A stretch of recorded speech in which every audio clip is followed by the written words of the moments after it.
لصالح الانيق، لصالح علي دخيل. هو الانيق فعلا علي دخيل في وسط الملعب. عموما كرة لمصلحة من؟ لمصلحة ما زالت ترنسية، ربما ما زالت سامي الغولة. سامي الغولة انتظار وترقب ووائل، ومن ثم تشتيت دفاعي، ابعاد دفاعي، وما زالت الكرة تعود لمصلحة فريق دارنس. كرة لمصلحة فريق المنصوري، ما زالت الكرة درنسية. اويستا التسديد، ما زالت الكرة لدارنس، ربما الجول دخلت ام لا؟ جول جول جول جول جول جول.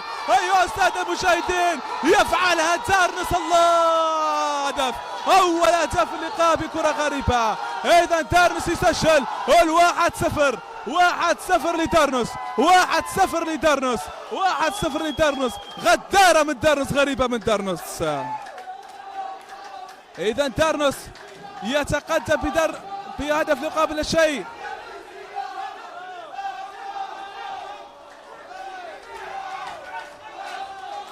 سنشاهد إعادة الهدف وكرة الهدف التي دخلت. شوف شوف شوف اللقطة، وشوف تسديدة في مرة أولى أويس، ومن ثم الكرة. بالفعل هي أعتقد حسب وجهة نظري الشخصية أنها دخلت يا سامي الغولة. سامي الغولة البديل والورقة الرابحة، الورقة الناجحة. سامي الغولة ينجح إذا في أن يخطف الهدف الأول. هذه كرة وهذه كرة، لكم الحكم أيها السادة المشاهدين. إذ دخلت أم لا الكرة؟ شاهدنا احترازات أيضا من قبل نجوم جدابية على الكرة الماضية، ولكن قرار الحكم كان واضح. الكرة دخلت، قال الحكم اللقاء. 84 دقيقة لاعب، انتظار عودة اللاعب.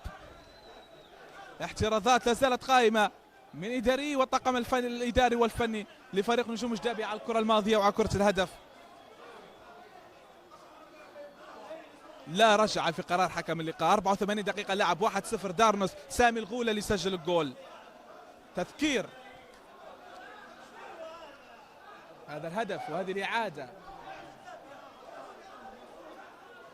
هذه الإعادة. الحكم لكم أيها السادة المشاهدين، الحكم لكم أيها السادة المشاهدين. انتظار من جديد لعودة اللعب، لصافرة الحكم من جديد. نجوم جدابية سيضغط، لكن هل سيثأر؟ سنشاهد أيها السادة المشاهدين.